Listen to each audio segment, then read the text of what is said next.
Hey traders, Jason here with Day Trading Fearless. This is the weekly watch list for November 6th, 2022. We're going to talk about what I think the S&P futures are going to do this week.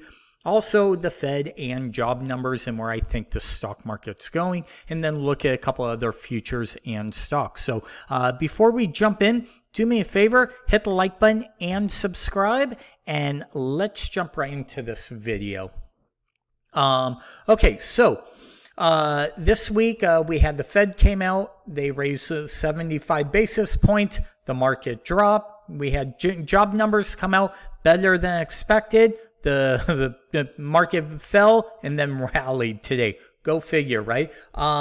This market is in a tug of war right now. I believe the Fed is really trying to get this market lower because when they came out with their announcement on Wednesday, it was a little bullish. And then when the news conference happened, he went full bearish. And that's how the market did massive reversal. Then the job numbers came out this morning, kind of really good numbers of 250,000, whatever the number was, right?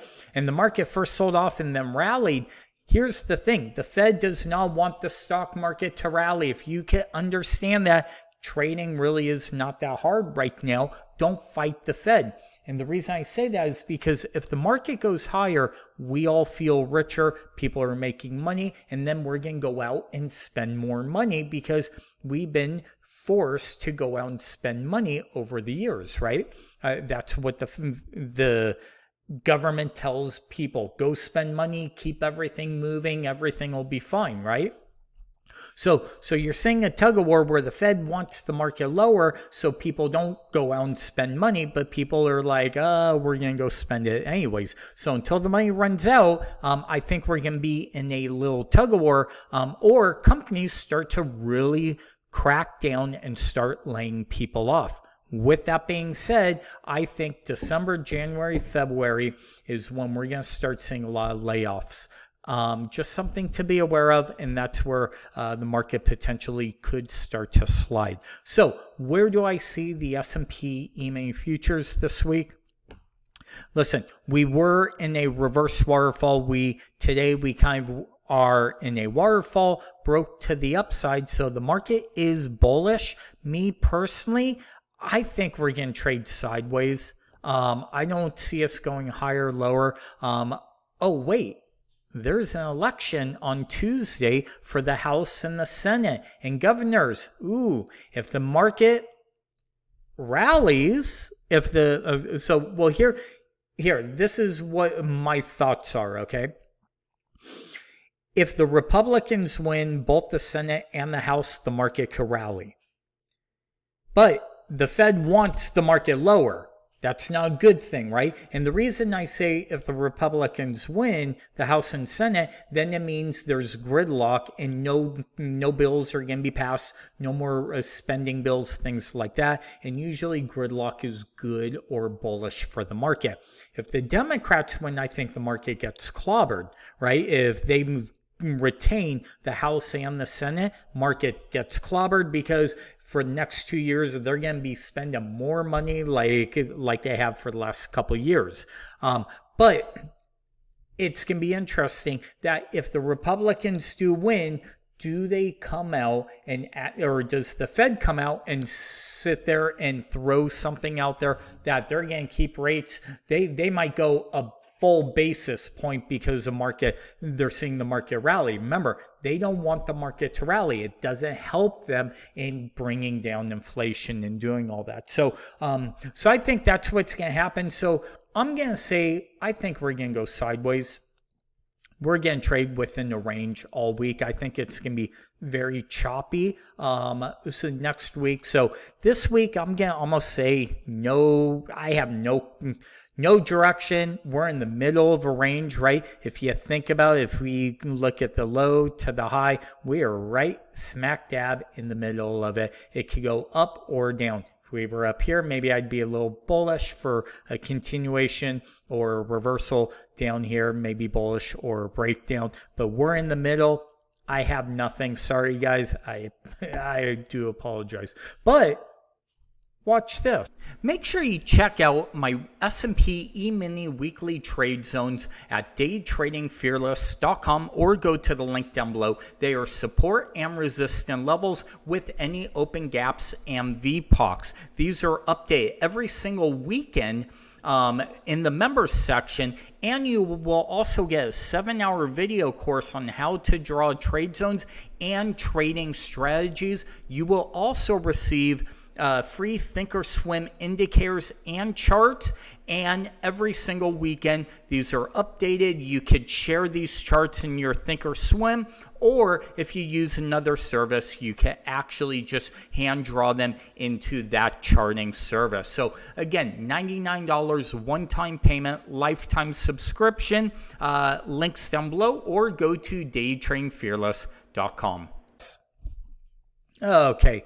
With that being said, let's continue on. /NQ. Let's take a look at NASDAQ, right? NASDAQ, same exact thing, but we are seeing weakness in NASDAQ.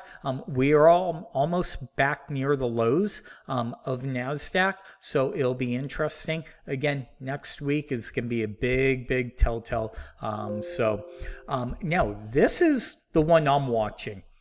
I've been saying, I think during the winter, we will see potential 150 oil.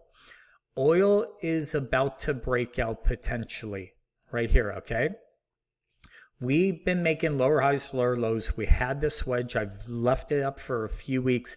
If we break out of this wedge and oil looks bullish, nice potential kind of rally pullback, right? Higher high, higher lows. Okay, we may see 120, and that is what may take the market down overall in the next couple months, down to those 3,200 levels, 34 that I've been talking about for a while. So watch oil. I think oil is going to be a big telltale.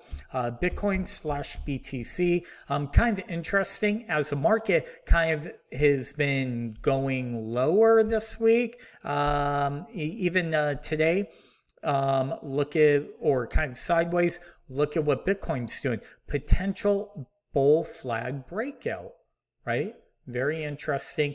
Nice breakout. We will see if it continues higher. I would probably say first level would be somewhere around this 23,000 level on Bitcoin, unless something happens. Again, election is the wild card this week, so be very careful one way or the other.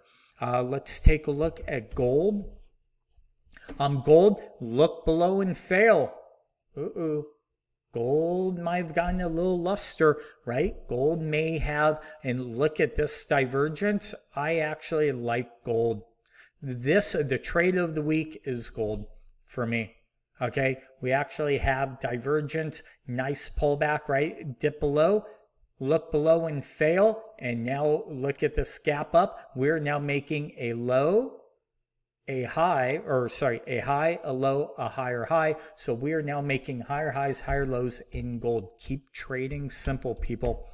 And then silver. Look at silver. Silver looks like it's going to break out. Man, I wonder if, and think about it, right? As gold, silver, and Bitcoin, which is the digital gold for the millennials out there, they're all starting to rally. Interesting. I'm just saying, not saying anything more, just make you think. They're all starting to rally all at the same time out of the blue, right? Oil's also going too. Let's take a look at Apple. Apple looks ugly. Okay, after earnings, great numbers, all that, yeah, and then boom, right back to these lows from October. Think about it. ESs aren't near the lows, are they? No. Here's where we made the lows in mid-October. Guess what? We're way up here. Apple, okay, APL, is now totally different, right? It's kind of interesting where when we were making new lows in June, Apple was making higher lows, right? While the stock market was making new lows, well, now we're seeing the backward, and I wonder if Apple fails, if that takes the entire market down with it. No, we'll see. AMZN, Amazon looks ugly. Again, listen, I'll be honest with you. I like Amazon. I like Google. I like the good quality companies. Okay, they're all getting shellacked right now. But with all that being said, I think this may be the flush that we need to clean up house in these tech stocks. So, no, round trip over the last 2 years, right? We were here, went here. We're all the way back down on Google, but it's a great company. So I've been buying some Google too, Amazon, things like that in a long-term account. I like them at these levels. So hopefully that helps. Again, be careful, be safe next week. Don't get ahead of your skis. Watch the elections, and then watch for the Fed potentially. And I'll let you know next week if the Fed comes out and boohoos the market, if the market rallies this week because Republicans win. So with that being said, thank you for watching, and we'll talk to you soon.